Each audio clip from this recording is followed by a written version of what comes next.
Hi, I'm Katie Jansen. I teach third grade at Ford Elementary.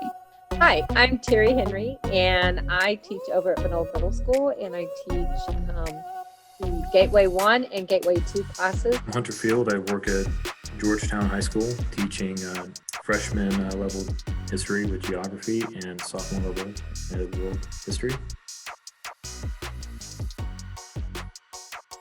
I really have had to try to think about how I can design content and lessons that are engaging to kiddos, but also that are going to give me the information and feedback that I need as far as whether or not they're, learning the information, mastering the skills. But also I have to think about what are some things that we might be missing out on because we're in a remote setting that they wouldn't get on campus. So how could I bring those things into their remote classroom as well, whether that's with interaction with each other or also like fostering relationships between me and my students. But I was just telling my principal recently, I feel like I'm getting to know these kids maybe even better because I dedicate my whole 30-minute morning meet to just conversation with them. I don't feel pressured. I don't feel rushed. I don't feel like we need to move on to the next thing. I have made more videos this year than I can count. And I don't like to make the videos, but I do. We make videos, and then the students, I have found a lot of different simulators for the students to be able to do some of the work that we are doing in the classroom that they can do in a simulated environment at home on the computer. And then in my classroom, we've used the technology and we do some of the simulators here as well, but I also have tried to really do still some of the hands-on, let's make airplanes, let's make rockets, let's build with the VEX and do those types of things. I had students who came up and I met with them for like a 30-minute time period so we could race their skimmer and they could get their data and we could videotape it and everything. So then they could go back home and do what they needed to do with it. So Google Classroom has worked well, and especially you have been able to kind of experiment with how those tools can be used in ways that they might not have been intended. Like Google Forms we used this year to, I worked with another teacher to make Google Forms into a choose your own adventure story. And that's clearly not what it was intended for, but we were able to use it for that. Plan double, that it's going to take twice the amount of time that you really think that it's going to take because you're trying to, there's always something that you forget that you've got to go back and put in. And so then you have to go back and redo some of those things. It's just the timing aspect. Really trying to plan it and get it on a schedule. And this is how much time I'm going to allot. And this is when I need to get here in the mornings to get everything posted for the kids during the day and stuff. It's been a lot more of making sure that you are really organized. I mean, I've learned a lot. I mean, probably the biggest lesson is just resilience, is that it's going to seem overwhelming when there's lots of new things piled on at once, but navigating them either as a team or in piecemeal in chunks is a lot more easy to handle than just trying to swallow the massive amount of content at once.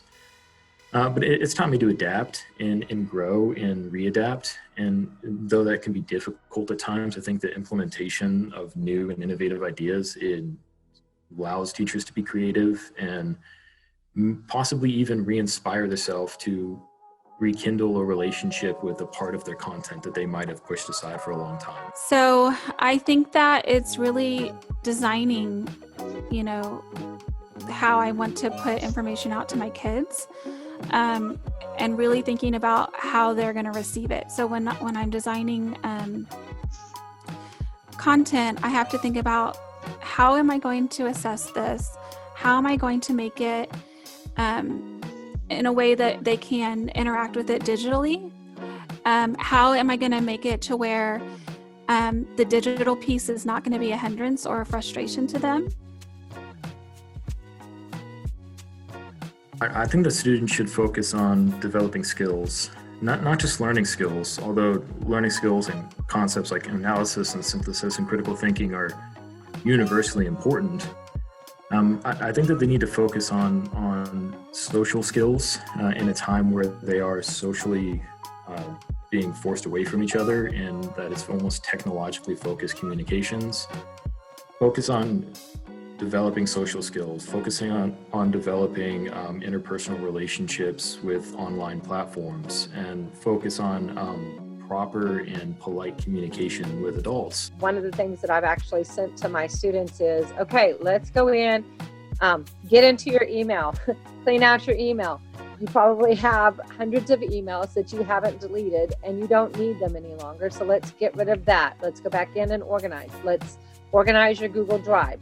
Have you put everything into your class folders, or do you still have it hanging out there in different places?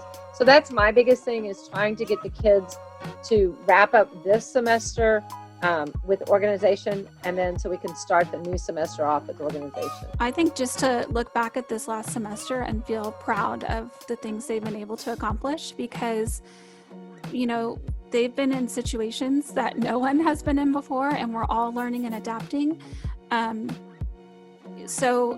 But they're kids. So it's, you know, there's like, it's hard and it's different. And especially the kiddos who are home all the time, you know, to just look back and think, I did this, I'm proud of it. It's not what it normally looks like, but it's what it looks like right now. And I think that they've done a really amazing job. Well, every Friday we do a dance party to launch the weekend. So the kids get on a Google Meet and we do a little poll which song they want to dance to that day. And it just brings a little joy to, you know, sometimes the weeks can be stressful and long, but just to see them kind of let go and let loose and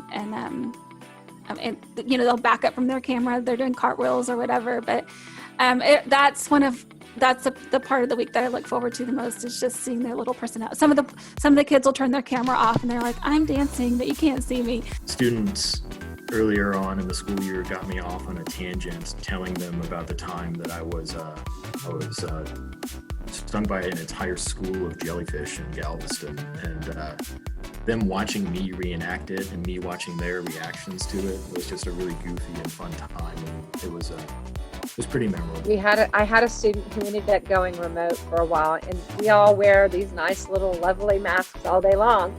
And I guess they didn't pay attention to videos before we came in the first 3 weeks.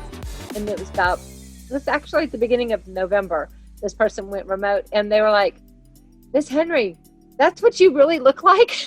And I was like, yes, that's what I really look like. That's awesome. Because they hadn't really seen us here, because we always have the mask on, and they're like, I never would have pictured you that way.